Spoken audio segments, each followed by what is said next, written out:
Hello বন্ধুরা, আসসালামু আলাইকুম। তোমরা সবাই কেমন আছো? আশা করি ভালো আছো। আমিও ভালো আছি। আজকে আমি দেশি মুরগি রান্না করব। তেল গরম হয়ে গেছে, এখন পেঁয়াজ কুচি দিয়ে দিব।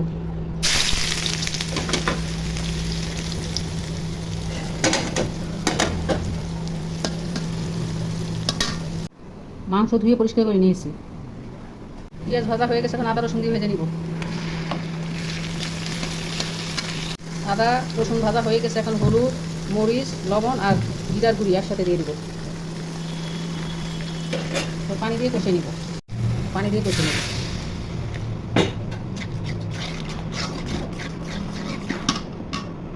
মশলা ভাজা ভাজা হয়ে গেছে, এখন মাংসগুলো দিয়ে দিব। দিয়ে কষিয়ে নিব।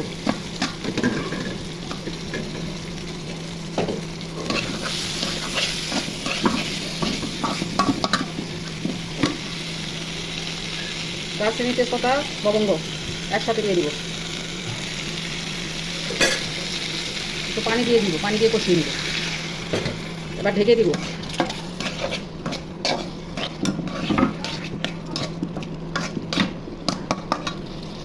এই অবস্থাতে ছোটো এলাচের গুঁড়ি দিয়ে দিব।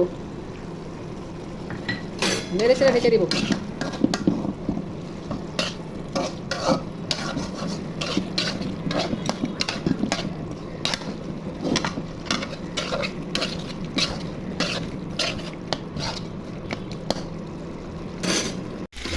মাংস ভাজা ভাজা হয়ে গেছে, এখন গরম পানি দিব পরিমাণ মতো।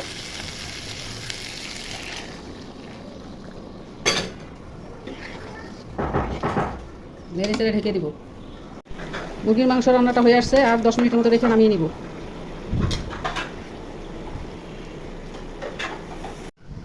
দেশি মুরগি রান্না হয়ে গেছে। রান্নাটা ভালো লাগলে ইউটিউব চ্যানেলটা সাবস্ক্রাইব করো আর ফেসবুক পেজটা ফলো করো। কোথা হাফেজ, বাই বাই। নতুন কোনো রান্নার রেসিপি নিয়ে আবার আসবো।